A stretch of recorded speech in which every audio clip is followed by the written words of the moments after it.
Hi guys, we are here with Richard Mcullife. Richard has recently bought a established property with us, which we've converted into a HMO, and I truly believe it's one of our best HMO conversions we've done so far. But we're here today to hear Richard's side of things. So, Richard, how's the experience been working with the HMO Property Club? Genuinely fantastic. I have some experience with investing, and to be honest, with the COVID being trying times, and myself living in Sydney, it makes it difficult to get over to a place like Perth, specifically when they had borders closed.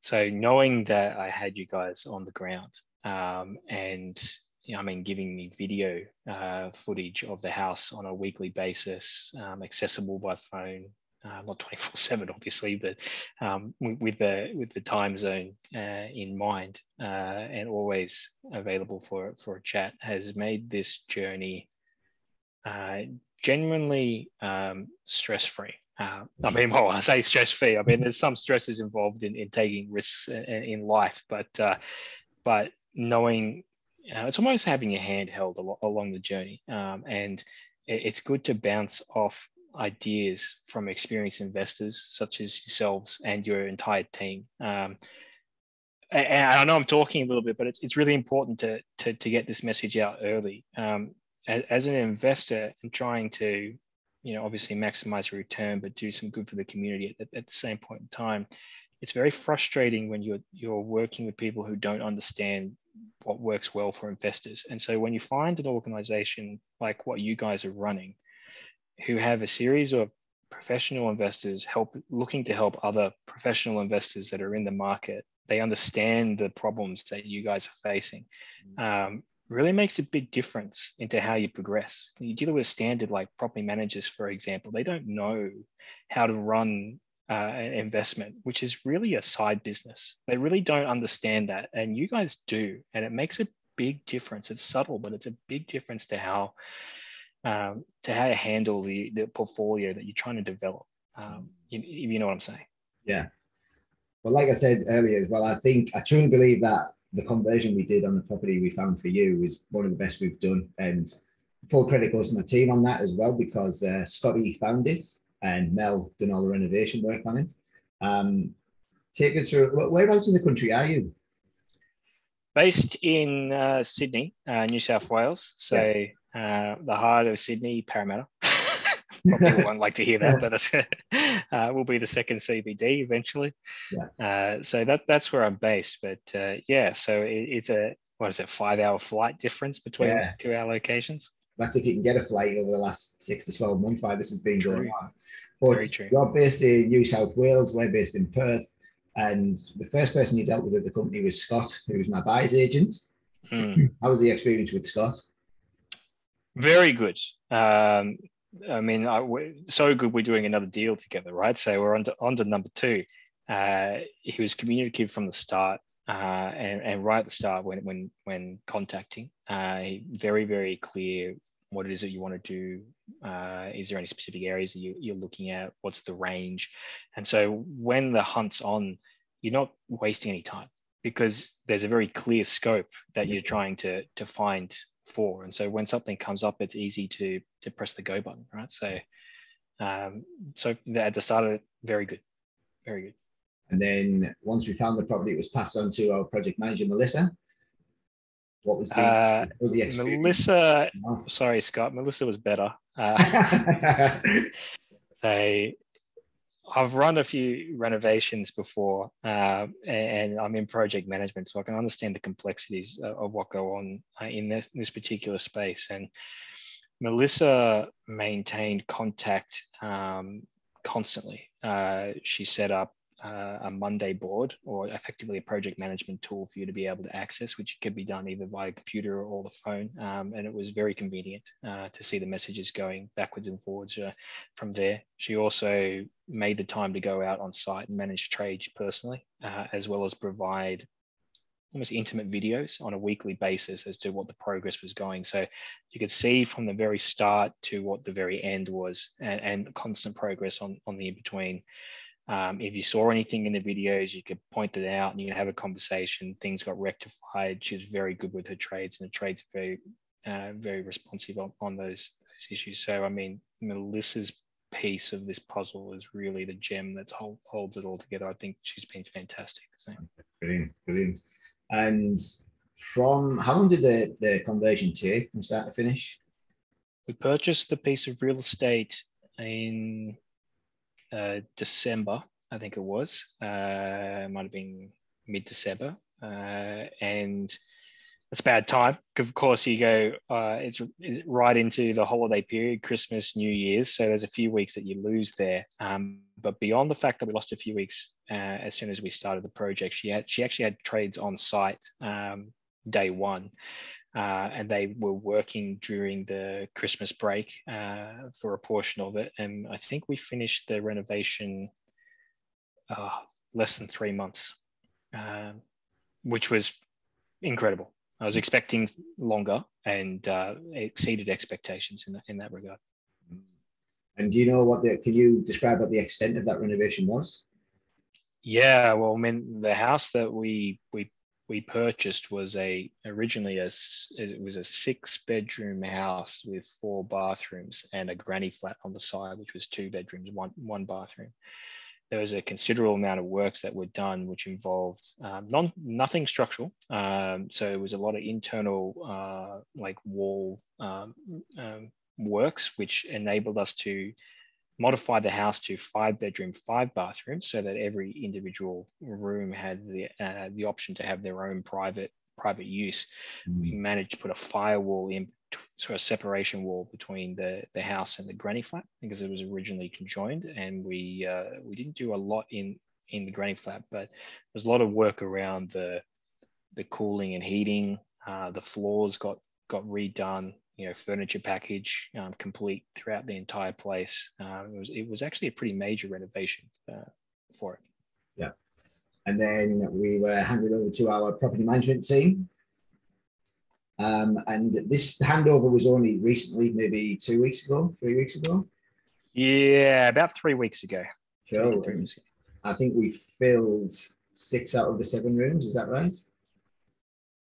Yeah, that's correct. I think there's one more to go. And to be honest, they're the keenest group of property managers I've ever worked with. And this is part of the point I was making earlier, which is, I think they're investors themselves, and they understand how important it is as an investor to kind of get tenants in and chase it and be hungry for it, and they are. And before we'd even had an official chance to have a very good catch up, they were already talking about putting 2 or 3 people in the place, and had walked a couple of people through. And I was generally impressed by their keenness. It took me by surprise at how quickly they were moving for it. So it was very good. Yeah. And the estimated weekly rent on your property, once we fill that last room, do you know what it is? Well, the rooms vary. It's some of the rooms are probably on the lower side around 220, 225, and on the higher side they're getting up like the 290, 300 mark, depending on what the size of the room. At this stage, once the entire place is filled, we're looking at around $1,650 a week for the entire place rented. Yeah, which is a pretty good return on the $700,000. Yeah. So the $700,000, that was the purchase price and the conversion cost. Purchase price and the conversion costs. So, I mean, for those that are seeing this video for the first time, it's 80% down for the purchase price, which was $600,000, and then there was a $100,000 conversion cost, which is out of pocket, 100%. So, bearing that in mind, the cash down is 20% plus $100,000. So. Yeah. So we're probably looking around $250K for the renovation, furniture, and deposit stamp duty. Yeah, maybe just a little bit over that because we've had to go backwards and forwards on a few things like air conditioners, some extra money on the furniture package, just because the place was so much bigger than what the standard house was. To find a 6-bedroom house on the market already is quite spectacular. So yeah. And forecasted cash flow for that. So you got an 80% LVR, did you say? So forecasted cash flow, do you know what that is? Trying to get a refinance. If I can get a refinance at the $700K valuation and 80% down, then cash on cash return is extraordinary. But the forecasted cash flow as it currently stands in the position that I just previously explained is about $20,000 post principal and interest repayments and all expenses. So I like to include principal repayments into my calculations because I like to own these things eventually. Yeah. You know, if you take principal out on a yearly basis, you're looking at just over $40,000 a year. Wow, incredible. It's very good. Yeah. And this isn't your first co-living product or HMO that you've done as well. In fact, you're coming back to do another one with us now. So you're pretty sophisticated when it comes to investment. Sophisticated is not quite the right word. I appreciate the compliment. Yeah. I mean, I've done a co-living position in Queensland, Brisbane, and that was quite successful as well. And now I'm stretching over to Western Australia, mostly because I think there's a lot of potential over here in Western Australia that has been uncaptured during the inflationary times of our current market. So, but because I've had such a great experience with Neil and his team, I am going to attempt to do an additional 2, so that will make it 4 co-living in a span of about 2 years. Yeah, great. And do you have a target cash flow that you're trying to achieve from your investment? Yes. This is a more long-winded question because it's something that all investors should think about. But the short version is that in order for a comfortable lifestyle, $50,000 per annum as a pre-tax amount for me is what I could comfortably retire on and maintain good lifestyle. For the household, though, including my partner, she would like $100,000 because, you know, she likes to go shopping. So $150K per annum pre-tax is our financial investment goal to achieve, which would enable us the freedom to not have to work if we didn't want to.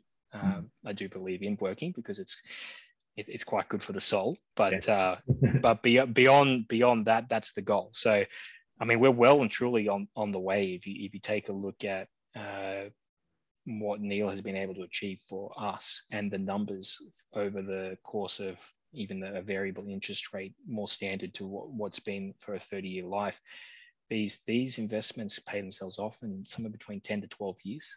If you just reinvested the $20,000 back into the property. So if you can imagine purchasing something and managing it for 10 years to own it outright, the $80,000 would then become your cash flow before expenses, of course. But you would have significantly more as time went on, as the interest rates got paid down and things like that. So it's very, very attractive. Very attractive. What advice would you give to anybody who's sitting on the fence and thinking, do I want to invest in a HMO? Is it worth it? Is it going to get me to where I want to be? And should I put my trust in Neil and his team? It's a very complex question. Firstly, I would suggest that everything that you have is within your circle of competence, and you have all of your skill sets. Where you are in life is because that's where you feel comfortable and competent in, and you have to stretch those boundaries. You have to take a risk because that's how you get to the next level. You should take a look at what it is that's going to provide meaning for you in life. And if this is the right answer for you, then I'd say jump in, because Neil's team is, as I said, they're going to hold your hand throughout the entire process. There hasn't been a bad experience, and I have a few investments under my belt to be able to justify making a comment like this. You know, they're communicative from the word go. They're clear on the boundaries as to what is and what is not. And that's really important for somebody who wants to engage in it. You should have comfort in knowing that you're going to be looked after on this journey. And a return like what I'm lucky enough to experience with Neil's help and guidance is something that everybody can achieve. And you should go for it. Thank you, man. Really appreciate that. Any last words that you'd like to leave? Take the jump. It's life is better if you take the jump and you take the leap of faith. You know, everybody can do this, and I really hope that you guys do, and we end up having a conversation maybe in the future.